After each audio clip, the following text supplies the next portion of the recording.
직장인이든 자영업자든 혹은 프리랜서든 누구나 밥벌이의 고달픔은 같을 겁니다. 과거라고 해도 마찬가지일 텐데요. 산농, 공상으로만 알고 있는 조선시대의 직업들. 산농을 빼고 공상으로만 보더라도 아주 다채로운 직업의 세계가 펼쳐집니다. 조선시대 스페셜리스트, 그 특별한 잡의 역사. 제주대학교 강문종 교수 모셔봅니다.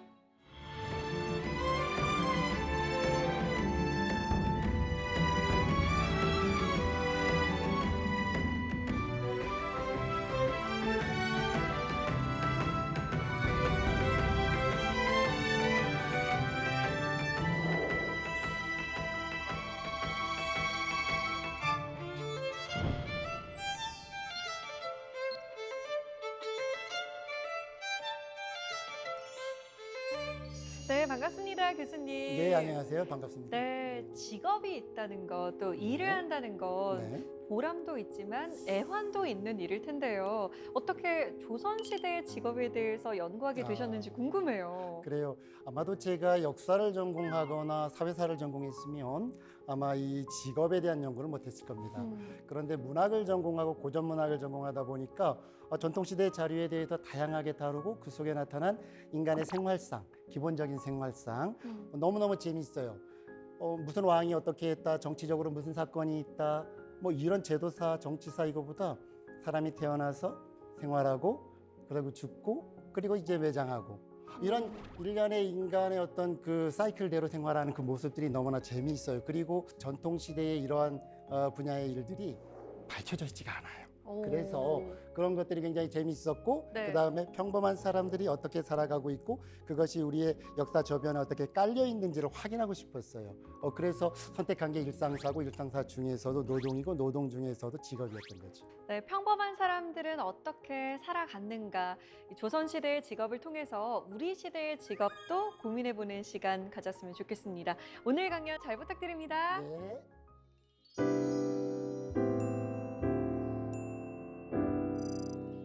오늘 여러분들과 제가 소통을 하려고 하는 것은 다른 게 아니라 직업입니다. 직업. 그러니까 저도 뭐 20대를 보냈고 30대를 보냈고 지금 40대 후반으로 접어들었는데요. 정말 고민이 많이 되지요. 무엇을 할 것인가, 어떻게 할 것인가, 그리고 그것이 나에게 무슨 의미가 있는가, 이런 것들을 굉장히 많이 하는데, 여러분이 구체적으로 조선시대 또는 전통시대 직업으로 들어가기 전에 이 얘기를 좀 하면서 좀 시작하도록 할게요. 뭐냐면, 논어에 나오는 말인데요. 지자 불려 호지자요, 호지자 불려 락지자라 이런 말이 있습니다. 요거를 번역을 해보면 아는 것은 좋아하는 것만 못하고 좋아하는 것은 즐기는 것만 못하다 이런 뜻이에요. 그러니까 좋아해야 되고 즐겨야 되고 그것이 나의 진로가 되었을 때 여러분들은 굉장한 어떤 힘이 생길 겁니다. 저는 이제 전공이 전통시대를 전공해요. 그것도 무슨 뭐 역사를 전공하거나 혹은 사회사를 전공하거나 그런 것이 아니라 고전 문학을 전공합니다. 그러다 보니까 한문으로 된 원전, 한글로 된 원전 이런 것들을 다양하게 볼 기회가 있었어요.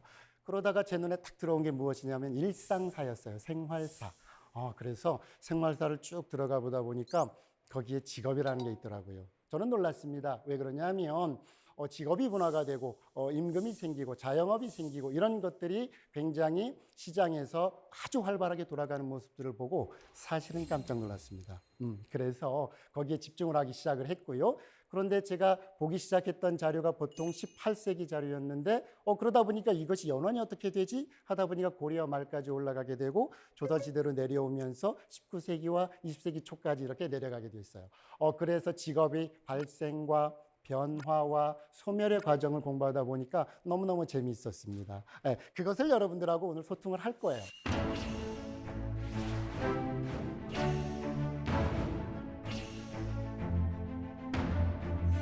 처음으로 여러분에게 소개를 해드릴 직업들, 그 직업군을 말씀을 드리면 바로 일하는 여성들입니다. 이 일하는 여성들이 왜 중요하냐면 조선시대 여성들은 사회생활을 좀 안 했지 않았나? 좀 부족하지 않았나? 거의 집안에서만 생활했다. 혹은 좀 뭐 사회생활은 전혀 없었다라고 생각할지는 몰랐어요. 그러나 그렇지 않았습니다. 다양한 분야에서 열심히 활동을 했는데요.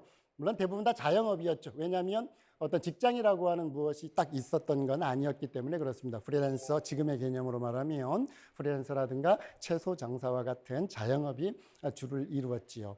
그 중에 여러분에게 소개시켜 드리고 싶은 직업은 수모라고 하는 직업입니다. 이거는 수식모의 줄임말인데요. 일종의 결혼식 이벤트 때 신부 도우미라고 할까요? 아니면 뭐 이렇게 메이크업 아티스트라고 할까요? 뭐 이 등등의 일들을 전부 다 겸했던 직업이에요. 그래서 이 수모라고 하는 직업은 굉장히 전문적이면서 동시에 많지 않았습니다. 왜냐하면 이건 경제적으로 여유가 있어야 하는 직업이기 때문에 지금까지 발견된 사례로는 지방의 어떤 중소도시 중에 괜찮은 도시 아니면 서울 중심 그렇게 이제 이런 분들이 많이 활동을 했죠. 우리나라에서 혼인과 회갑잔치에 쓰는 병풍, 탁자, 자리, 향촉 따위는 관청에서 빌리고 그 밖의 골동품은 상점에서 빌린다. 머리 장식, 가채, 비녀, 떨잠, 귀걸이, 가락지, 보배, 비단, 예복, 스란치마 등 꾸미는 물건은 장파에게 빌린다. 속칭 수모라고 한다. 수모라고 하는 사람들은 아까도 말했다시피 화장을 담당하고 화장 도구를 담당하고 그 다음에 이제 스타일을 담당하고 그러다 보니까 결혼식에서 매우 필요한 정도가 아니라 반드시 있어야 하는 존재로 이제 거듭나기 시작을 해요. 이수건이라고 하는 지식인은 본인의 딸을 결혼시킬 때 있잖아요. 이 수모를 얻어오기 위해서 무척 노력을 합니다. 아유, 시간이 안 돼요. 또 못하겠어요. 하는데 이제 노비도 보내주고 가마도 보내주고 그렇게 하면서 제발 와서 해주세요. 쉽게 말하면 지역사회에서의 수모 역할은 더더욱 중요하게 생각을 했습니다. 왜냐하면 많지 않았기 때문에. 그래서 왕실에서 어떤 혼례라든지 이런 것을 주관했던 것도 수모인데 기록에 따르면 한양에서 활동했던 수모들은 약 한 40여 명 정도가 기록에 등장을 해요. 굉장히 전문가들이죠. 그네들이 고급 무엇을 결혼식을 만들어 갔어요. 심지어는 결혼식 사회의 역할도 했고요. 심지어는 결혼식의 주례 역할까지 조금은 맡았던 거예요. 그렇기 때문에 이 수모라고 하는 직업이 그냥 여자들이 화장을 하는 것, 옷매새를 만져주는 것, 요 정도 수준이 아니라 이 결혼식 전체에 굉장히 중요한, 즉 핵심적인 역할을 했던 직업 중에 하나가 수모입니다. 뭐 역시 일하는 여성에서 굉장히 많은 직업들이 있습니다만 또 다른 하나를 여러분에게 소개를 시켜주면 역시 이것도 미용에 관련된 거예요. 매분구라고 합니다. 들어보셨는지 모르겠어요. 저희가 아주 어렸을 때도 이 직업은 실제 있었어요. 방문 판매업자인데 무엇을 판매했다? 화장품을 판매하는. 그래서 전통시대 때 화장품을 판매하는 여성을 매분구라고 했습니다. 굉장히 재미있는 직업이기도 한데요. 여러분 화장품이라고 하면 조선시대 때 여성들이 화장을 그렇게 많이 했을까? 그런데요. 화장에 대해서는요. 고려 말부터 기록들이 굉장히 많이 있습니다. 심지어는 화장품을 팔아서 자기 남편의 연구실을 만들어주기도 해요. 그만큼 조선시대 때 화장은요. 너무너무 중요한 어떤 필수품이었고 중요한 그러면서도 고가품이었어요. 그러다 보니까 다양한 사람들이 사지는 못했죠. 역시 부유층들의 사치품이었기 때문에 그렇습니다. 신정 동국여제식남이라고 하는 이제 기록이 있는데 이것은 1481년에 마무리됐던 동국여제식남을 1528년부터 시작을 해서 1530년에 다시 신증한 기록인데 거기에는 한양에 세 군데나 이 분점이 있었다고 해요. 그럼 이 1500년대잖아요. 그럼 1500년대에 한양에 화장품 상설 판매점이 세 군데나 있었다는 거예요. 이거는 놀라운 사실이에요. 그리고 거기에는 직원이 거기에 근무를 하면서 판매를 하기도 하고요. 또 돌아가면서 방문 판매도 했어요. 이 방문 판매를 하는 사람을 우리는 보통 매분구라고 하는데요. 18세기에 조귀명이라고 하는 분이 아주 아름다운 이제 러브스토리를 하나 남겨요. 그 러브스토리가 이웃집 남자와 여성의 사랑이에요. 물론 비극적인 사랑을 다룬 이야기입니다. 그런데 그 사랑의 여성 주인공 역시 직업이 뭐였냐면 매분구였어요. 그러니까 화장을 파는 직업을 했었어요.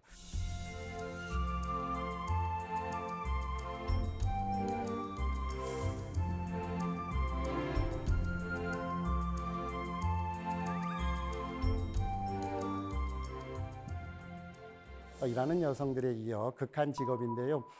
너무너무 많아요, 사실은. 그런데 이 극한 직업이라고 했을 때 얼마나 극했느냐? 정말 극했습니다. 목숨을 내걸고 했던 직업들이 많아요. 예를 들면 호랑이 잡는 직업, 뱀을 잡는 직업. 사실은 이것은 쉬울 것 같지만 굉장히 노련한 기술이 없으면 사실은 목숨을 건 직업이에요. 뿐만이 아니에요. 분뇨 처리업자도 있었고요. 지금처럼 어떤 분뇨 처리가 시스템화되어 있지 않은 사회에서 그것을 처리하는 직업은 굉장히 고된 직업입니다. 등등 이런 극한 직업은 굉장히 많이 널려 있고 지금 여러분들이 3D 업종이라고 생각하는 것 역시 조선시대 대부분 약간의 모양만 달리해서 다 있었다라고 생각하면 됩니다. 그 교수님, 그런데 네. 그렇게 힘들고 남들도 꺼려하는 직업이었다면 예, 예. 돈은 좀 많이 벌었나요? 어땠나요? 수입이 나쁘지는 않았던 것 아. 같아요. 그러니까 기록에 남은 이유는 바로 있을 것 같은데 예를 한 번만 들어볼게요. 그 예덕 선생이라고 되어 있는 분뇨 처리업자, 소위 말해서 똥장군을 지고 온 동네의 분뇨를 처리해서 채소 농가에 납품했던 그분 같은 경우가 약 6천 전 정도였으니까 연봉이 약 60에서 70냥 정도가 되었던 것 같아요. 그런데 이 60냥과 70냥이 어느 정도냐면 서울에서 괜찮은 18세기 때 괜찮은 초가집 한 채, 그러니까 평범한 집 한 채, 기와집이나 이런 어떤 큰 채가 아니라 네. 그 정도가 보통 100냥 이내였으니까 그 정도 물가로 생각을 하면 연봉이 60냥 내외였다라고 하는 건 적은 돈은 아니었던 거예요. 네, 그래서 그리고 다른 직종들도 보면 쌀이라든지 비단이라든지 이런 식의 어떤 그것들이 막 나오는데 화폐로 환산해 보면 적지 않았던 것 같아요. 예. 그래도 다행히도 극한 직업임에도 불구하고 수입은 좀 있지 않았나. 그러나 이것은 기록에 남아있는 사람들에 한해서죠. 그러니까 정말로 인정을 받았던 사람들에 한해서 고소득이었던 것 같아요. 네. 그러면 그런 직업을 종사하는 분들은 어떤 생활을 했을까요? 먼저 한 가지 직업을 소개해 드리도록 하겠습니다.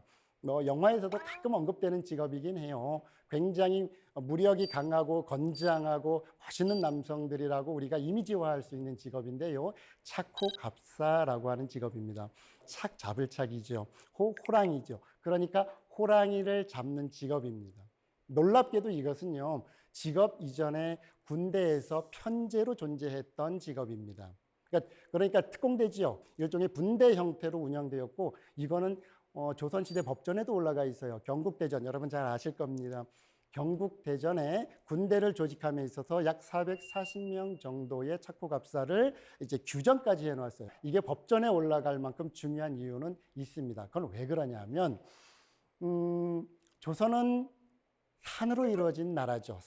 산으로 이루어지다 보니까 무엇이 많았을까요? 동물들이 많았겠죠. 그 중에 단연으뜸은 호랑이였습니다. 그래서 백두산을 주변으로부터 시작을 해서 한반도 전역에 호랑이가 어마어마하게 있었습니다. 호랑이가 많았다라는 것은 맹수가 많았다라는 거죠. 맹수가 많았다라고 하는 것은 다시 말해서 가축에 대한 피해도 있고 사람에 대한 피해도 자연히 양쪽으로 많았을 수밖에 없습니다. 그러다 보니까 호랑이 때문에 생기는 우환을 우리는 호환이라고 합니다. 호랑이 호자, 호환이라고 해요. 그러니까 이 호환은요, 국가적인 문제이기도 하고 사회적인 문제이기도 합니다. 그러니까 이 호랑이에 대해서 꼭 이렇게 사냥을 해서 잡거나 그러지 않다 하더라도 일반 민간에서 호랑이에 대한 피해를 줄이기 위해서 이런 직업은 반드시 필요한 겁니다. 그래서 맹수를 대항해야 되기 때문에 보통 사람들은 힘들죠. 활도 각군이라고, 뼈로 만든 각군이라고 하는 것 대신 목궁, 굉장히 큰 활을 써야 됐고요. 180보 이상에서 명중을 시킬 수 있는 굉장히 뛰어난 궁수를 가지고 있어야 되고요. 또 무기도 굉장히 큰 다양한 무기를 이제 가지고 있어야 돼요. 그러니까 이것은 굉장히 용맹한 사람들이 종사를 했음에도 불구하고 또는 호랑이의 창을 잘못 꽂아 넣어서 그러면 창을 잘못 꽂았기 때문에 호랑이가 죽지 않은 상태에서 날뛰면 저 맹수가 죽음을 무릅쓰고 날뛰면 사람이 과연 잡을 수 있었을까요? 굉장히 불가능한 일이었어요. 그래서 호랑이에게 죽는 일도 허다했습니다. 그렇기 때문에 이 직업은 우리가 생각하는 것보다 훨씬 힘들었습니다. 지금이야 우리가 총이 있고 물론 이제 17세기로 넘어오면서 이 착호갑사들은 활이나 칼도 썼지만 이 조총을 많이 쓰기도 했죠. 그래서 여러분들이 언젠가 그 영화 호랑이를 어떤 소재로 한 영화에서도 이제 총으로 사냥하는 모습을 봤을 텐데 그것은 잘못된 건 아닙니다. 조선시대 때도 조선 후기 이후로는 대부분 총을 많이 사용을 했죠. 네, 착호갑사 역시 어렵지만 반드시 필요했고 우리 국민들에게도 반드시 필요한 또는 이게 재난이 국방의 수준으로 안보의 수준으로 우리가 이해할 수 있는 매우 중요한 직업군이기도 합니다.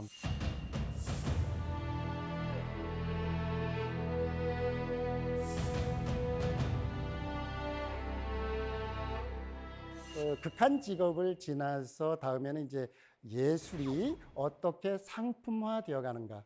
예술의 상품화. 그리고 이게 이제 자본이라고 하는 또는 돈이라고 하는 것과 예술이 손을 잡으면 상품화가 반드시 필요하죠. 그런데 상품화가 되었다라고 하는 것은 소비자가 있다는 거죠. 그러면 18세기에 예술을 소비했었던 사람들은 굉장히 많았다는 거예요. 그렇게 많았다는 이유는 뭐죠? 경제적으로 여유가 있었기 때문에 그래요. 사실은 살만하니까 미술에 굉장히 관심을 많이 가지고 음악에 굉장히 많이 관심을 가져요. 그러다 보니까 가수도 등장하고요, 악기 연주가도 등장하고요, 뭐 미술 전문 화가도 등장하고 예술이라고 하는 것 그리고 이 말로 하는 그러니까 재담꾼도 등장하고요. 아니면 수소를 읽어주는 직업도 전기수라고 해서 등장하고요. 다양한 지금으로 말하면요 예능인이라고 보시면 됩니다. 이 예능인들이 다양하게 이제 등장을 합니다. 그 중에 이제 한 직종을 소개해 드릴게요. 전기수. 고전이라든가 전통시대에 여러분이 조금 관심이 있는 분들은 요거 한 번쯤은 들어보았을 겁니다. 책을 읽어주는 남자, 특히 소설을 읽어주는 남자입니다. 판소리 광대하고는 조금 달라요. 요 전기수들은 주로 어디에서 활동했냐면 종로에서 활동을 했어요. 이 전기수 중에 가장 대표적인 여러분이 전기수라는 단어보다도 인터넷 들어가서 담배 가게 앞 살인 사건 이렇게 하면 여러분들이 전기수가 탁 뜰 거예요. 그럼 무슨 말이냐면 종로에 있는 담배 가게 앞에서 전기수가 공연을 했어요. 어떤 작품을 이제 구현을 했죠. 그런데 전기수가 막 이제 읽어주고 설명해주는 소설에 듣는 사람들, 청취자들은 몰입을 했던 거예요. 몰입 정도가 어느 정도냐면 주인공과 자기를 동일시시킬 정도로. 즉, 이 전기수가 얼마나 글을 잘 읽었고 얼마나 맛깔나게 읽었으면 그 캐릭터와 자기를 동일시할 정도로 그거를 감상을 하고 있던 거예요. 그런데 우리 조상들의 가장 큰 특징, 비극은 죽었다 깨나도 싫어요. 희극이 좋은 거야. 누구 죽으면 여러분 리플 달잖아요. 살려주세요. 이병헌 살려주세요. 막 이렇게 하잖아요. 이분도 이렇게 그랬던 거예요. 소설 속의 주인공을 살려야 되는데 이 전기수는 소설 안에서 그 캐릭터를 죽음으로까지 이제 몰아가 버린 거예요. 그러니까 이분이 이거 소설을 듣고 있던 분이 갑자기 담배 가게에 들어가서 칼을 가지고 와서 살인을 한 사건. 이건 재판 기록까지 있는 살인 사건이 팩트입니다. 그러니까 그때 활동했던 분이 전기수예요. 그래서 이 전기수는 판소리꾼과는 달리 소설을 굉장히 맛깔나게 읽어주는 직업입니다. 그런데 이 전기수가 그러면 돈을 어떻게 벌었을까요? 굉장히 중요한 용어가 여기에서 나와요. 요전법이라고 합니다. 무슨 말이냐면 전기수가 소설을 막 읽어주다가 클라이막스가 되는 순간 딱 입을 닫아버려요. 나 더 이상 얘기 안 할래? 그러면 야, 더 얘기해줘. 안 할래? 그러면 돈을 던지는 거예요. 동전을 전기수한테 막 던지는 겁니다. 이렇게 봐서 동전이 충분히 쌓였다 싶으면 또 쌓이지 않았다 싶으면 난 더 얘기 안 할래? 이렇게 하는 거죠. 그리고 돈을 던져주고 그래서 충분히 쌓였다 싶으면 이야기를 이어가는 거예요. 그렇게 하는데 이거를 요전법이라고 해요. 그렇게 해서 수입을 창출했죠. 요거는 보통 우리가 해금 연주자나 가객들이 버스킹을 할 때도 동일한 구조로 이제 수입을 이제 만들었죠. 그런 아주 대표적인 전기수인데요.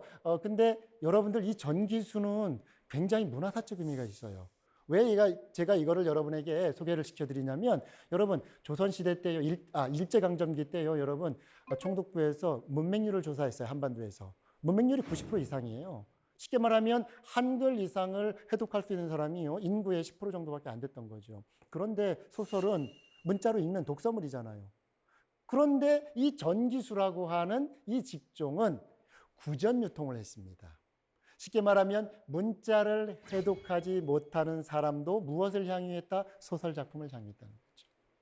그러니까 우리가 이야기할 때 무식한 어떤 뭐 아주 서민 뭐 노비 이런 사람들도 이 전기수 앞에 모여가지고 소위 말해서 문자를 향유했던 사람들의 작품이었던 소설, 당대로는 사치품에 해당합니다. 소설도. 왜냐하면 소설 대여점이 별도로 있었기 때문에 그렇습니다. 굉장히 비싼 상품이었어요. 이런 비싼 상품을 글자도 모르는 사람들이 향유를 했다는 거죠. 그래서 이 전기수라고 하는 이 직업은 본인의 어떤 직종도 있지만 문화에 굉장히 향유층을 넓혀주었던 직종 중에 하나예요. 이 전기수는요, 일제강점기 때까지 있었고요. 최근에 또 한 분이 충청남도에서 지방문화재로 지정될 정도로 전승이 되었던 직업입니다. 그래서 여러분들이 우리의 문화사에서 이 서민들이 문화를 향유할 수 있게 해주었던 그런 직업이에요. 전문가이면서 동시에 그런 직업입니다. 굉장히 중요한 직업이라고 저는 판단이 됐어요.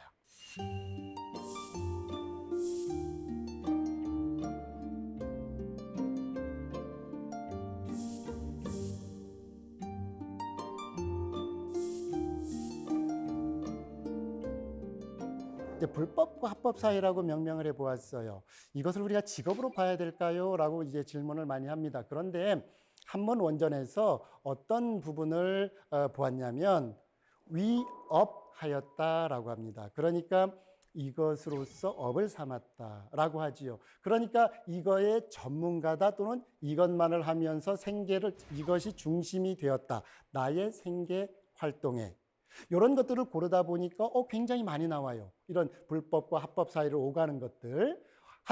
어떨 때는 피해자의 의미에서 불법과 합법 사이고 어떨 때는 범죄자의 의미에서 불법과 합법 사이예요. 그 둘을 한번 하나씩 예를 들어서 살펴보도록 할게요. 지금 여러분들이 보고 있는 거는 매품팔이라고 합니다. 한자로 표현을 하면 대신할 대자에 대장자라고 합니다. 대신 매맞는 사람입니다. 그것을 매품팔이라고 하는데 여러분들은 혹시 고전 소설을 좋아하는 분들은 요거를 흥부전이라고 하는 소설에서 흥부가 알바로 하고 싶었던 것 중에 굉장히 고액 알바였어요. 그런데 그거를 못하게 되지요. 무죄로 판단이 되어버렸기 때문에 그 매맞는 알바를 못하게 됐는데 그때 아마 여러분들이 혹시나 관심 있던 분들은 주목했을 수도 있어요. 이게 이제 매품팔인데요. 매를 맞고 이제 돈을 버는 건데 요게 가능했던 것은 그 장을 때리는 형벌이 결정이 되면 그때 그 18세기의 기준으로 약 7냥 정도로 그거를 대신할 수 있었어요. 제가 이거를 읽으면서 굉장히 우울했어요. 매를 맞고 벌어야 되나? 그런데 그것밖에 할 수 없는 사람들이 있었던 거예요. 정말 그거밖에. 특별한 기술이 없고요. 특별한 어떤 백도 없었고요. 특별히 나를 이렇게 채용해 주는 것도 없고요. 대신 여기서 먹고 살아야 되기 때문에 매품팔이는 근데 고액적인 알바다? 그러기 때문에 요거는 해볼 만하다. 그러나 굉장히 눈물 나는 직업이었어요. 맞아야 살아가는 사람들입니다. 물론 지금처럼 이거를 금지시키면 예를 들어서 야 우리가 대장자라고 하는 건 사회적 금지시켜 라고 하면 이들은 직장을 잃어버리는 거죠. 그렇다고 해서 이걸 가만히 놔두면 말이 안 되는 거잖아요. 그래서 이 불법과 합법 사이를 오갔던 직업들이 이런 식으로 굉장히 많아요. 그 다음에 여러분들에게 다시 하나를 소개해 드리도록 할게요. 저희도 대입시험이 이제 있죠. 수능시험이 있는데 이 겁역이라고 하는 것은요. 과거를 대신 봐주는 거예요. 과거를 대신 봐주는 것이 어떤 거냐? 굉장히 여러 가지가 있는데요. 답지를 대신 작성해 주는 거를 겁역이라고 했습니다. 근데 여러분들 시험의 공정성 여러분 과거 시험이라고 하는 건요. 대단한 합리성을 갖고 있는 시험 제도예요. 왜 그러냐면 여러분 고위급 관리들 쉽게 말하면 국가를 운영하는 고위급 관리들을 시험으로 뽑는 국가가 몇 개의 국가가 있을까요? 많지 않아요. 백장님, 남장님, 공장님 이런 분들이 해야죠. 그죠? 서양인들이 아시아에 와서 깜짝 놀란 게 바로 이거였어요. 중국에 가봤더니 한국에 가봤더니 베트남에 가봤더니 전통시대 때 국가를 운영하는 애들을 시험으로 뽑아. 놀라운 거예요. 그냥 평범한 사람도 시험 잘 보면 관리가 될 수 있었던 거예요. 그러니까 이 인재 채용 방법에 있어서 과거 시험은요 굉장히 합리적인 방법이었어요. 그러나 문제는 그 시험의 공정성이 훼손되기 시작하면서부터 문제가 되는 거죠. 조선에서는 보통 16세기를 전후해서 이제 나타나기 시작하는데요. 그게 치달았을 때가 정조시대, 영정조시대 18세기였어요. 어느 정도였냐면요. 용어를 한번 들어보세요. 책행담이라는 용어가 있어요. 즉 답지를 모범 답안을 작성해서 과거 시험으로 가져가는 행위를 책행담이라고 불렀어요. 선접군 안 들어보셨죠? 선접군은 뭔지 아세요? 건장한 아주 힘센 남자들을 미리 보내가지고 좋은 자리를 잡아요. 그러니까 좋은 자리를 잡으려고 하면 어떻게 할까요? 서로 치고받고 싸워야죠. 야, 너 나와. 여기 우리 주인님이 시험 볼 곳이야. 내가 의뢰받은 사람이 시험 볼 곳이야. 막 이런 식으로 해서 선접군을 보내가지고 좋은 자리를 잡기 위해서 이제 선접군을 다시 투입을 하는 거예요. 더 기가 막힌 건 지금부터입니다. 서수라고 하는 사람을 투입합니다. 서수는 뭔지 아세요? 명필이에요. 글씨를 굉장히 잘 쓰는 사람입니다. 그러니까 답지에 글씨가 잘 쓰여 있으면 주목이 되겠죠. 그러니까 글씨 전문가를 다시 같이 가요. 그 다음에 과거 시험의 부정에 극치를 달리는 것은 바로 이 겁역입니다. 겁역은 시험 문제를 풀어줄 사람이에요. 기가 막히죠. 그러니까 과거 시험에 여러분 김홍도의 평생도를 보다 보면 과거 시험이 팀을 이루어가지고 과거 시험 보는 모습이 있어요. 사람들은 그게 굉장히 이상하다고 보는데 18세기 당연한 풍경입니다. 혼자 들어간 경우는 드물어요. 특히 경제적으로 여유 있는 사람들 같은 경우는 뭐하러 혼자 갑니까? 글씨 써주는 전문가도 데리고 가고요. 답시 대신 써주는 사람도 데리고 가고요. 그 다음에 자리 잡아주는 사람도 데려가고요. 그 다음에 혹시 뭐 모범 답안도 필요할까? 해서 책행담도 데리고 가고요. 기가 막히죠. 그래서요, 우리가 잘 알고 있는 문학 작품 중에 이옥이라고 하는 그 어떤 그 분의 희옥 작품이 있어요. 그게 동상기예요. 동상기는 다른 말로 말하면 결혼 이야기예요. 근데 거기에 지금 1790년대의 한양에서 제일 힘든 것 세 가지가 나와요. 그 중에 하나가 뭐냐면 가난한 지식인이 과거 시험 보는 거예요. 이해가 되지 않잖아요. 공부만 잘하면 과거 시험 보는 게 뭐가 힘들어? 그런데 가난한 지식인은 과거도 힘들어. 왜 그러냐면 선접권을 사야지요, 서술을 사야지요, 겁역을 사야지요. 어마어마한 비용이 들어갔던 거예요. 그렇기 때문에 가난한 사람들이 그냥 단순히 벼루, 종이만 마련했던 것이 아니라요. 이런 시스템이 있었기 때문에 즉 비공식적인 또 불법적인 또는 불공정한 시스템이 있었기 때문에 그냥 공부만 잘하는 지식인으로서 과거에 응시해서 합격하기가 참으로 힘들었던 거예요. 그래서 과거 시험을 대신 봐주는 사람을 겁역이라고 했는데요. 이것은 정조대왕께서 굉장히 사회 문제로 인식해서 이거를 척결하려고 해도 척결할 수가 없는 굉장히 어떤 만연되었던 그 어떤 전문가 집단입니다. 그 겁역 중에 가장 대표적인 18세기 때 아주 유명했던 분이 있어요. 이게 유광옥이라고 하는 분인데 영남 분이에요. 워낙 유명해가지고 그 한양에서 과거 시험을 감독하는 그 시험관을 보내요. 그리고 그분이 의기양양하게 와서 내가 유광옥을 찾아낼 거야. 내가 이번 시험 과거 시험을 열어서 들어온 답지 중에 유광옥이 쓴 답지가 무엇인지를 대신 작성해 준 답지를 꼭 찾아내고 말 거야 라고 하고 호언장담을 하고 와요. 그리고 나 과거 시험을 치릅니다. 그런데 1등으로 탁 제시된 답지가 보니까 유광옥이라는 사람이 쓴 게 맞아 보여요. 그래서 그거를 골라냈어요. 맞았죠. 그런데 과거 시험이 다 끝나고 채점을 다 끝나고 1등, 2등, 3등 쭉 발표하고 나서 보았더니 나중에 2등도 유광옥이 쓴 거고 3등도 유광옥이 쓴 답지였어요. 기가 막히죠. 그러니까 유광옥이라고 하는 사람은 뭐 100냥 줄게 1등짜리 써줘. 50냥 줄게 2등짜리 써줘. 마음대로 조절을 했던 거죠. 유광옥은 경남 합천군 사람이다. 시를 대강할 줄 알았으며 과체를 잘한다고 남쪽 지방에서 소문이 났으나 집이 가난하고 신분도 미천하였다. 먼 시골 풍속에 과거 글을 팔아 생계를 삼는 자가 많았는데 유광옥 또한 그것으로 이득을 보았다. 굉장히 제가 볼 때는 눈물 나는 상황입니다. 마음만 먹으면 과거에 장원급제할 만한 사람이 왜 이런 짓을 하면서 살아갈까? 우리는 그냥 유광옥이라고 하는 사람을 보면서 뭐 저렇게 불법적인 일을 하면서 잘 사네 라고 하겠지만 이렇게밖에 이 사람을 할 수 없었을까? 쉽게 말하면 능력 있고 재능이 있는 지식인이 쓰일 데가 없었던 겁니다.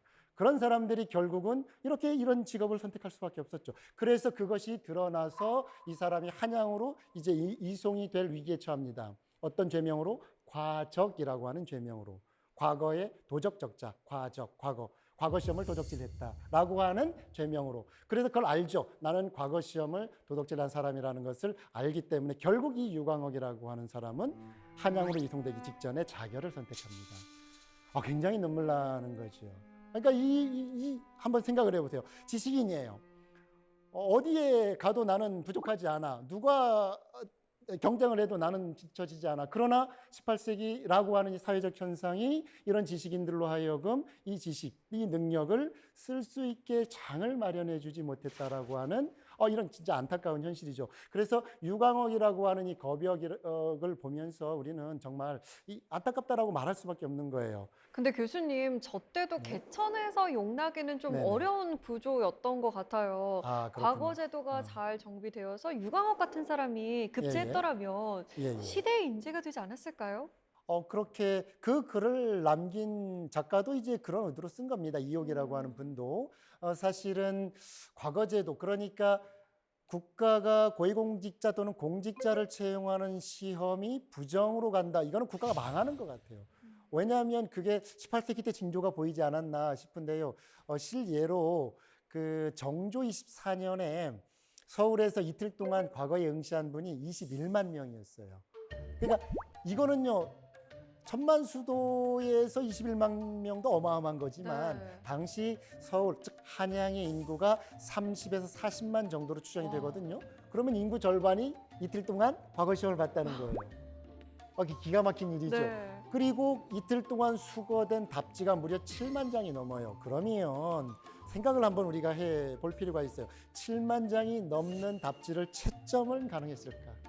그러니까 눈에 띄는 것 또는 어떤 특정인 것, 이것들이 선발이 될 수밖에 없었던 거지요. 그러니까 18세기 때 유광옥이라고 하는 지식인들이 정말로 그 공정한 어떤 시스템이었다라고 하면 정말로 그분의 어떤 지적인 능력이나 어떤 능력들을 펼칠 수 있는 기회는 충분히 마련됐을 것 같아요. 그러니까 우리는 저 불법자 왜 저렇게 살아 이렇게 말을 즉 손가락질을 할 수 있을지 모르겠지만 이 사람 입장에서는 어쩔 수 없는 선택이었던 것 같아요. 그래서 아까도 얘기했다시피 대장자라고 하는 또는 뭐 불법과 합법 사이를 오간 사람들은 굉장히 많아요. 이거 말고도 뭐 예를 들어서 짝퉁 안화상이라고 해서 이분은요 짝퉁을 제작해서 팔기도 하고, 그 다음에 사기꾼, 소매치기, 표랑도라고 합니다. 들어보시지 않았을 겁니다. 표랑도가 소매치기의 용어예요. 그런 식으로 굉장히 다양한 불법과 합법 사이를 오가면서 이것을 업으로 삼았던 사람들, 두 가지를 우리는 볼 수 있어요. 아까처럼 사회의 부조리를 볼 수 있고 또다시 하나를 또 찾아본다면 도시가 굉장히 발달했다라는 것이 보여요. 여러분, 태평성시도 또는 성시전도라고 하는 용어로 포털에 가서 검색을 해보면 그림이 하나 뜰 거예요. 18세기 번화한 한양을 그려놓은 그림이에요. 얼마나 번화한 그림인가를 보시면 건물들이 꽉 차 있고요. 사람들이 꽉 차 있어요. 어디에서는 서커스 공연하기도 하고 있고요. 어디서는 집을 막 짓고 있기도 하고요. 어디서는 사람들이 막 뛰어다니고 있고 어디에서는 물건을 막 팔고 있고, 쉽게 말하면 지금처럼 이 서울에 어마어마하게 발달된 한양의 모습을 그림으로 그려놓은 그림이에요. 그 그림 속에서 보다 보면 이런 그림 속에서는 우리가 어떤 물질 만능주의에 빠질 수 있겠구나. 그 다음에 물질이 굉장히 중요했던 사회에, 그래서 연안박지원은 무엇을 짓습니까? 양반전을 짓죠. 양반전이 여러분 잘 아시다시피 돈으로 양반을 사는 이야기잖아요. 그러니까 계급을 돈으로 사는 이야기죠. 이 시대가 이제 그랬던 시대입니다. 그래서 정조를 비롯해서 이옥 지식인들은 지금 이런 현상을 굉장히 개탄스럽게 한탄합니다. 물론 이제 어떤 사기꾼의 수중에 이 세상이 들어가 버린 것 같구나라는 표현을 쓰기도 하고요. 그럼에도 불구하고 여러분들에게 이거를 소개시켜 드리는 이유는 다양한 모습들 속에서 보통 사람들이 어떻게 살아가고 있느냐에서 부정적인 측면도 조금은 고려해 볼 필요가 있지 않을까. 우리가 좋은 거 그리고 전문가 이것만 소개해서는 그 실제 상황을 제대로 보지 못한 건 아닐까라고 하는 이유 때문에 불법과 합법 사이를 여러분에게 좀 제시를 했던 겁니다.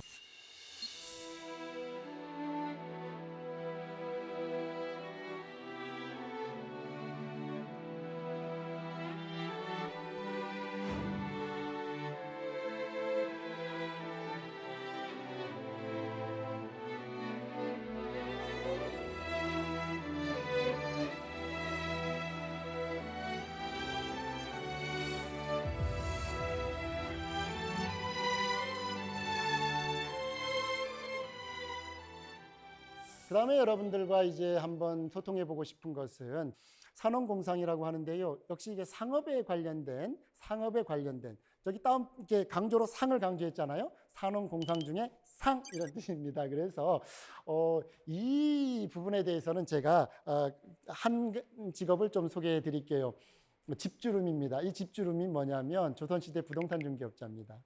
그러니까 조선시대 때 부동산 중개업자가 있었어? 물론 있었습니다. 특히 한양에서 굉장히 활약을 많이 했습니다. 이 집주름이라고 하는 사람들은 정보를 독점을 했어요. 그러니까 어느 지역에 가면 어떤 좋은 집이 있고 그 집의 가격은 어느 정도이고 또 누가 살았었고 이런 정보를 독점했었기 때문에 수수료가 굉장했어요. 특별히 집주름이 나타나 생업을 꾸리니 큰 집인지 개딱지인지를 속으로 따진다. 천냥을 매매하고 백냥을 값으로 받으니 동쪽 집 사람에게 서쪽 집을 가리킨다. 조선시대 때는 거의 뭐 한 10% 이상의 매매가에 그것이 이제 집주름의 중개 수수료였어요. 그런데 이제 사채가 보통 30%, 50% 이제 고액 사채가 있었기 때문에 이런 집주름의 어떤 그 중개 수수료 같은 경우도 그렇게 과하다고 생각하지는 않았던 것 같아요. 쉽게 말하면 평범한 집은 집주름이 거래를 하지 않았다는 거죠. 그래서 굉장히 고가 주택, 굉장히 좋은 집 이런 것들을 중심으로 집주름들이 이게 거래 이제 중개를 했던 거죠. 정확하게 말하면 사쾌입니다. 집사자에다가 거간꾼 쾌차, 거간꾼 중개인. 순우리말이 거간꾼이잖아요. 그래서 사쾌라고 불렸던 사람들이 이런 사람들입니다. 아까도 말했다시피 19세기로 넘어오고 일제강점기 때까지도 굉장히 활동을 많이 했는데요.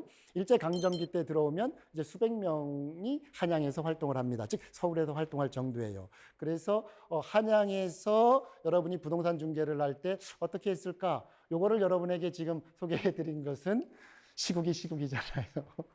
영끌이라는 말도 막 나오고 주식과 부동산 우리가 지금 굉장히 지금 이것 때문에 어떤 사람들은 돈을 벌고 어떤 사람들은 괴로워하고 정말 고통을 받기도 하지요. 이것 때문에. 그런데 전통시대 때 그럼 과연 우리의 그 부동산 매매는 또 중개는 어떻게 했을까? 그때 집 가격은 어땠을까? 물론 3,000냥짜리 집도 있고요. 뭐 2,000냥짜리 집도 있고요. 보통 초가집, 괜찮은 초가집, 서울에서 괜찮은 초가집 하나가 보통 100냥 내외였고요.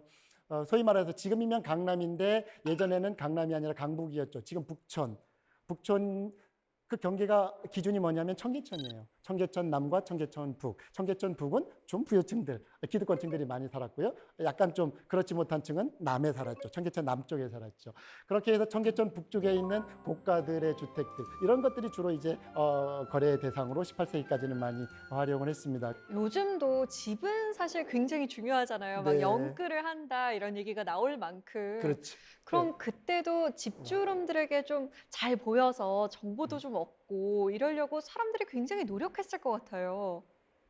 그런 게 직접적으로 드러나진 않지만 문맥에 읽혀요. 그러니까 아주 대표적인 사례로 이익모라고 하는 사람이 홍선양이라고 하는 사람의 집을 샀던 이야기가 자저실기라고 하는 책에 남아 있는데요. 그때 그 가격이 얼마였냐면 무려 집 한 채 7,000냥이에요. 아까 우리가 괜찮은 집 한 채가 100냥 내외였다라고 제가 네. 말씀을 좀 드렸잖아요. 그런데 7,000냥이라고 한번 생각을 해보세요. 이건 어마어마한 당시 서울에서 제일 비싼 집이었을 거예요. 근데 그런 집을 구입을 하기 위해서는 정해진 집주름한테 가서 사야 되는 겁니다. 그러니까 정보를 독점했던 것 같아요. 그런데 이익모가 당초에 집주름한테 그 홍선양이라고 하는 사람의 집을 구입할 때 활용했던 집주름한테 가서 부탁했던 사람 집은 뭐냐면 왕자가 살았던 집이에요. 그러니까 이익모라고 하는 이 역관인데 이분은 굉장히 집에 집착을 했던 분이라 내가 저 집을 사고 싶어 했더니 나중에 그거는 살 수 있는 집이 아니요 라고 이제 그 집주름이 얘기해서 그러면 이제 다른 사람의 집을 알아봐줘 해서 알아봐준 게 홍선양의 집인데 중개 수수료가요 매매가의 보통 10%예요. 그러면 생각해 보세요. 7,000냥에 집을 팔면 수수료가 700냥이다. 이건 뭐 어마어마한 수수료죠. 실제로 그렇게 받았는지는 정확히 모르겠습니다만 기록에는 약 1할 정도를 받았다라고 나오기 때문에 그건 가능했던 것 같고요. 아까 질문하셨던 것처럼 이분들이 이렇게 고가의 중개 수수료를 받을 수 있었던 것은 정보를 독점했기 때문이라고 추정이 됩니다. 그러려면 좋은 집을 사기 위해서는 그 사람에게 좀 이렇게 좋은 어떤 사례를 해야 되지 않을까라고 하는 합리적인 추정은 가능해요. 네. 여러분에게 다양한 직업 군과 그다음에 각종 사례로 직업 몇 개를 이제 소개를 해드렸어요. 그런데 여러분이 알고 있는 굉장히 고급스러운 직업은 별로 나오지 않죠. 그렇잖아요. 여러분들이 생각하는 조선시대 때 굉장히 고급스러운 직업이 뭐일까요? 과거 시험에 급제해서요, 국가에서 공무원하는 게 최고의 직업입니다. 학자들 최고의 직업입니다. 그 다음에 두 번째 뭘까요? 농사입니다. 내가 땅이 많았으면 농사를 지어서 다양하게 땅을 이제 임대를 해서 농사를 지을 수도 있고 내가 직접 지을 수도 있고. 그러나 농업이라든지 혹은 어떤 공직 생활 이런 것들을 떠나서 지금 여러분들이 만났던 그런 직업들을 한번 보십시오. 굉장히 디테일하면서도 굉장히 다양한 분야에서 우리가 생각하는 굉장히 재미있는 것들이 다 들어가 있어요. 인간의 욕망들이 다 들어가 있어요. 그러면 이 아주 고급스럽지 못한 직업들이 역사에 남은 이유가 뭘까요? 그런데 기록에 남아있는 이유가 뭘까요? 그것은 그 사람만의, 즉 거기에 종사했던 사람 또는 그 직종만의 가치를 만들어냈기 때문에 그렇습니다. 그러니까 의사를 한다, 변호사를 한다, 혹은 뭐 무엇을 한다, 이것이 중요한 것이 아니고요. 어떤 것을 하더라도 그 속에서 무엇을 만들어낸다, 자기의 문법과 자기만의 가치를 만들어냈을 때 그것은 굉장히 훌륭한 직업이다. 이렇게 생각을 합니다. 그러니까 지금 강의에서 여러분에게 소개를 시켜드리지 않은 직업 중에 하나를 예를 들면요.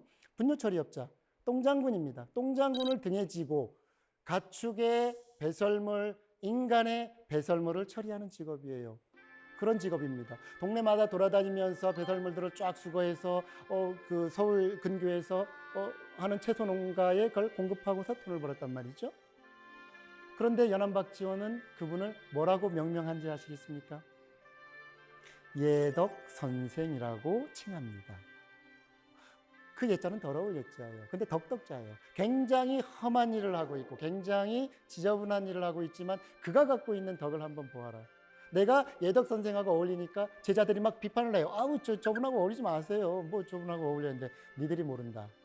저 사람은 덕이 있는 사람이고 선생으로 칭할 만한 사람입니다. 그래서 그분에게 소위 말해서 똥장군을 지고 분뇨를 처리하는 분뇨처리업자에게 무엇을 내려 예덕 선생이라고 당대 최고의 지식인이 명명을 해줍니다. 무슨 말이냐면 예덕 선생은 비록 내가 지저분한 일을 하고 있지만 자기만의 덕과 자기만의 가치를 만들어냈던 겁니다. 어느 분야도 마찬가지입니다. 수모도 그렇고요. 매분구도 마찬가지고요. 평범하게 사라졌다면 지식인들이 기록을 안 했겠죠. 평범하게 지나가는 것들을 누가 기록하겠습니까? 특히 조선시대 때. 그런데 하나하나 기록에 남고 시로, 소설로 또는 아주 간단한 단문으로 기록되었다라는 것 자체가 그것이 그 사람들로 하여금 뭐다? 느낌, 가치, 중요함, 반드시 필요하다라고 하는 생각 이런 것들이 있었기 때문에 그걸 기록으로 남긴 거죠. 그러니까 결론적으로 말하면 하나인 것 같아요. 무엇에 집착하지 마라. 어떻게 집착해라. 내가 구두 닦기를 하더라도 내가 청소부를 하더라도 무엇을 하더라도 거기에서 나의 문법과 나의 가치를 만들어낸다면 우리는 모두 훌륭한 직업인이 될 것이다.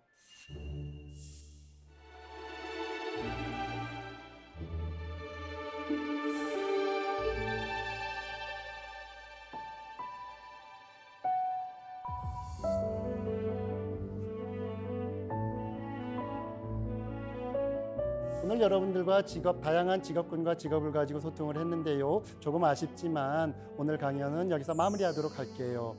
끝까지 들어주셔서 대단히 고맙고요. 감사합니다.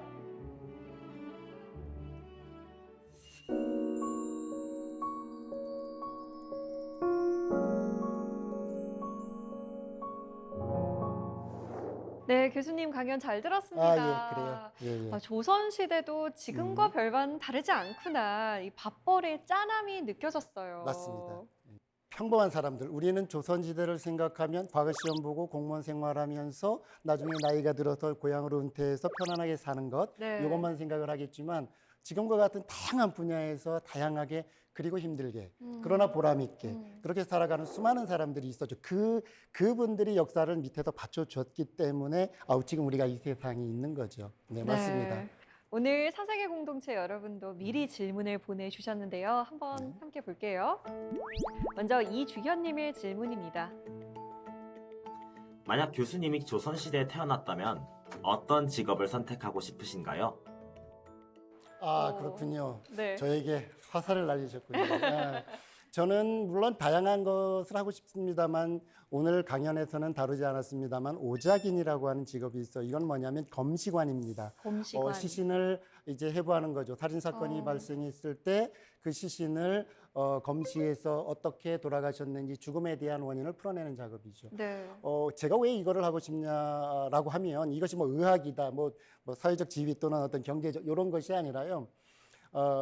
억울한 죽음이 없었으면 좋겠다는 거지요. 그러니까 조선시대 조상들은 이렇게 검시 기록이라든가 이걸 검시하는 방법을 책 제목으로 어떻게 잡았냐면 무원록이라고 잡았어요. 네. 없을 무자에다가 원망할 원자. 이 세상에 어떤 죽음도 원망이 있어서는 안 되죠. 이게 어떻게 죽었는지를 밝혀서 그 어떤 죽음에 대한 어떤 기본적인 어떤 사실관계를 확인하고 네. 원한을 풀어주는 그런 직업이 아닐까 싶어요. 그래서 굉장히 전문적인 의학적 지식도 필요하지만 그런 문제의식 때문에 저는 오작인이 정말 당겼어요. 예. 그걸 오작인이라고 했거든요. 네. 보통 사람 같으면 그냥 아유 부잣집 양반으로 태어나겠다 이럴 텐데 역시 교수님 다르시네요. 양반 싫어요. 다음 질문으로 넘어가 볼게요. 김예은님의 질문입니다. 드라마나 영화를 보면 조선시대 직업이 몇 개 없는 것 같아요. 알기 쉽게 조선시대 직업을 보려면 어디서 찾아보면 될까요? 가장 추천해주고 싶은 책은 이옥이라고 하는 분이 계세요. 번역본으로 이옥 전집이라고 되어 있습니다. 네 권으로 번역되어 있는데요. 굉장히 재미있는 직업들이 많이 등장합니다. 저희가 이제 다뤘었던 뭐 합법과 뭐 불법 사이에 굉장히 그 다이나믹한 직업들도 굉장히 소개가 많이 되어 있고요. 그 다음에 저희가 그 예덕 선생이라고 분뇨처리업자라는 직업을 어디에서 가져왔냐면 연안박지원의 소설에서 가져왔어요. 그래서 많은 책을 읽을 수 없는 젊은 친구들 혹시 대학생들이라고 한다면 이옥 전집 번역이 되어 있습니다. 도서관에 대부분 있을 거예요. 네. 이옥 전집과 연안박지원의 단편 소설 요 정도로 읽으면 그래도 18세기를 전후해서 그 서울의 어떤 다이나믹함, 그 발전상 굉장히 어떤 그 사람 사는 모습 이런 것들이 굉장히 잘 나타나 있습니다. 네. 그래서 이옥 전집 연안박지원의 단편 소설을 추천합니다. 네. 오늘 교수님의 강연을 듣고 나니까 앞으로는 사극을 볼 때도 아니면 조선시대 관련한 이야기를 들을 때도 이 시각이 좀 달라지겠다라는 생각이 듭니다. 오늘 강연 정말 잘 들었습니다. 감사합니다. 감사합니다.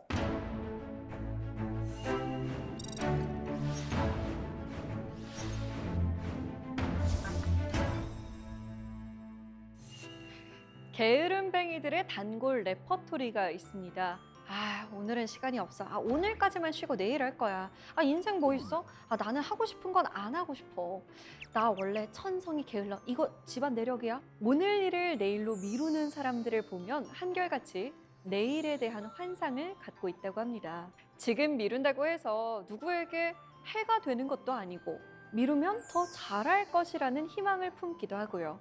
그러나 미루는 습관을 가진 사람에게 장밋빛 미래는 잘 일어나지 않는 법이죠. 그 미루고 싶은 그 마음을 조금만 밀어보면 어떨까요? 사사기 공동체 스미다. 저희는 다음 시간에 찾아오겠습니다. 고맙습니다.